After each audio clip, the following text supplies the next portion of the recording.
rookies, the entire team. And well, one of the things we talked about was their lack of experience, and they said, listen, we have nothing to lose. And there's nobody in this field who bats an eye when we're in the pack or trying to go by, because we're all rookies. Yeah, they're all rookies, and they do have a tremendous tradition. I really respect Dylan Wright and his knowledge, but they've won a couple times. They've won 6 times, I believe. That's right, actually. And once in every decade. No, you're right, Jason. They haven't won in this last decade, let's put it that way. And they're hungry. They're hungry, that's for sure. Just huge fan support, and really a great program at 5 Games.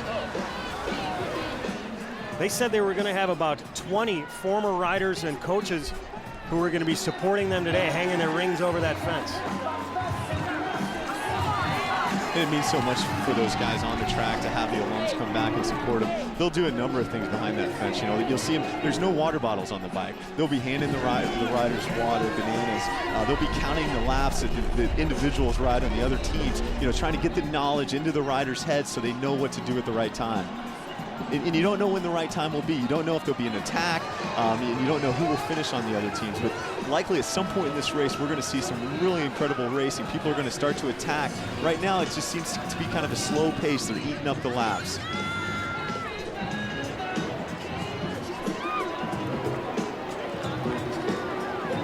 You can see the Black Key Bulls trying to communicate a little bit as they head into turn 1.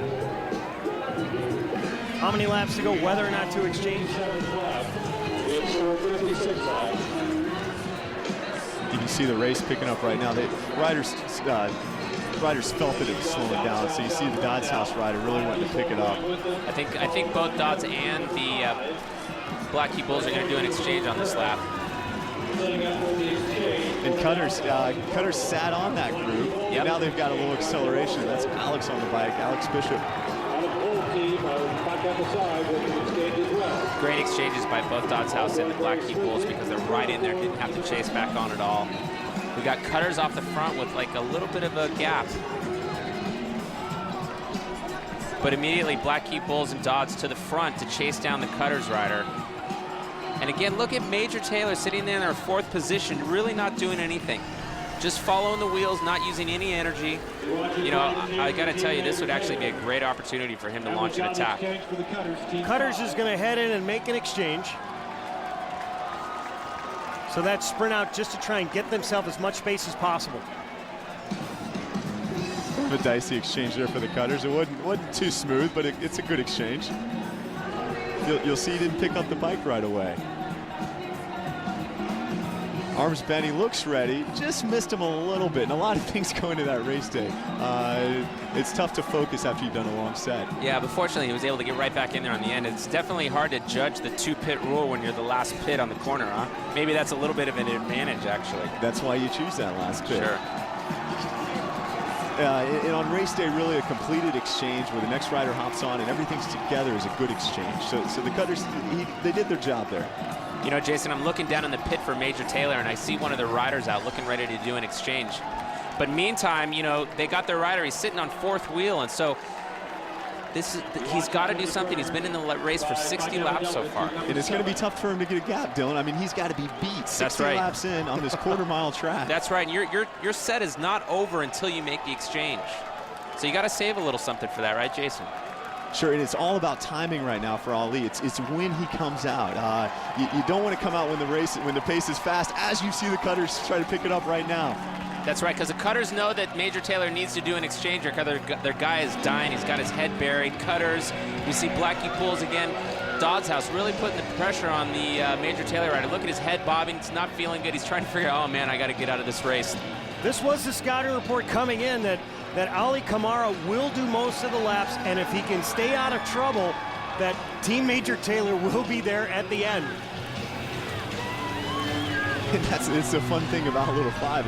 It's you can sit in, but you're rolling the dice, aren't you, Dylan? Because things may happen in front of you. Absolutely. I mean, he has to spend a lot of energy staying on the wheel, you know, closing the gaps. You don't want to get too far to the front, but you got to constantly move up. You know, in bike racing, they say if you're not moving up, you're moving back. So although he's been sitting on the wheel all day, he's still spending a lot of energy. And right now you can see it because he needs to get out of this race. He needs to do that exchange. He needs to get into the front and give his teammate a little bit of a gap. But right now, since the race is so fast, Dodds House and Black Heat Bulls are really putting the pressure down. He can't get that gap that he needs to do a good exchange. So Dylan, right now he's drafting. He's drafting. And what are the advantages to drafting? I haven't seen him on the front yet. So how does that come into play here? Well, you know, they say that you save about 33% of energy when you're sitting on the wheel. It takes 33% less amount of energy to maintain the same speed when you're sitting on. But you know, like I said, he's got to close gaps. He's got to constantly maintain position. And what we're seeing right now is, although he's sitting fourth wheel and he's not using as much energy as the Dodds House rider is, he doesn't have that little kick to try to get out in front and do a good exchange right now. So he's in a bit of a bad spot. Different from the bikes you rode on, this is a single speed, 46 by 18. So something I realized when I rode was you can only go so fast with one gear. Yeah, that's right. I mean, you get the cadence up, but you can't go that much faster. That's right. So if a guy's sitting on, he's doing 33% less work, it's really tough to drop him. That's right. It is tough to drop him. You know, we just saw a hand signal from the Major Taylor rider saying, no, I don't want to do an exchange yet. I'm going to stay right here. And I think that's a smart move. You know, just stay right there while the pace is really hard. And then wait for things to slow down and then come in and do your exchange. Cutter's really drilling it right now, looking over his shoulder, wants Dodds House to pull through. Really looking, these three teams right now are really making the race. Making Major Taylor suffer. I'm sure they're getting information from their coach. Oh, and look, and here comes a Major Taylor rider. He's decided this is the time. I've got to do the exchange right now. And you know, I got to say, Cutters and Dodds House is making it easy on him because they sat up a little bit. Although, beautiful set, Dylan. What he did was he waited till the Cutter rider got done with his set. There's a little bit of confusion on who was going to pull next, and then he just sprinted to the front and got that gap. That was an incredible set by Ali, 65 laps. And you could see how excited he was because he absolutely chose the right moment to do the exchange. An incredible run. Ali Kamara, a junior psychology major from Los Angeles, here at Indiana University. His team, Team Major Taylor, their best finish ever, second in the race. This is their 7th Little 500. We see the Black Key Bulls coming in for an exchange. Dodds House also coming in for an exchange. That's going to be good for the Major Taylor rider right there on the right of your screen, trying to get back in. And look, you know, he's done a great job. He got back into the field. He's working his way back to the front. You know, I got to say I'm impressed with these guys. Oh, and you can see Cutter's trying to open up a little bit, right? A couple teams just did an exchange. Now they're going to push the pace a little bit.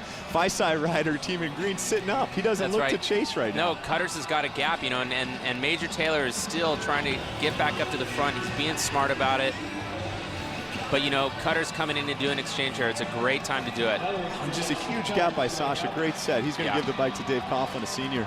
Yeah, bike-to-bike exchange right there. He's going to be right back in at the front of the field. It doesn't get any better than that. That was a perfect exchange. That's a good position there for them.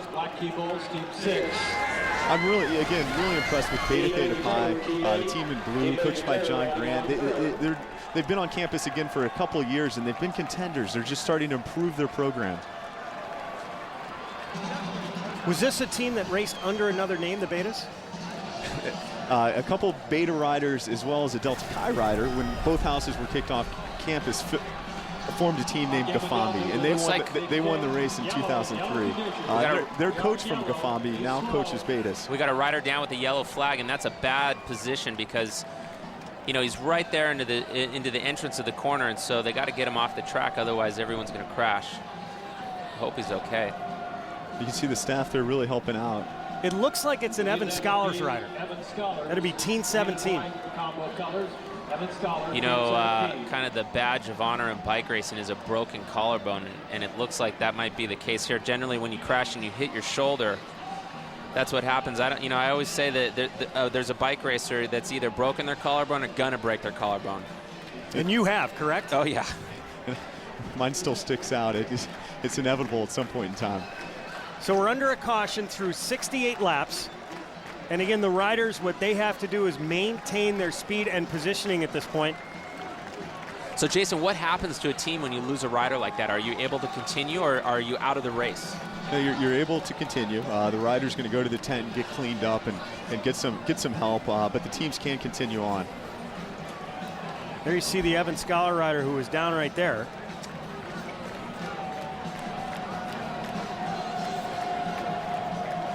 It's just... That's Thomas Hughes from St. Charles, Illinois. We're almost at the 70 lap point. 200 laps in the 57th running of the men's Little 500. Bring it back in just a moment to Indiana University.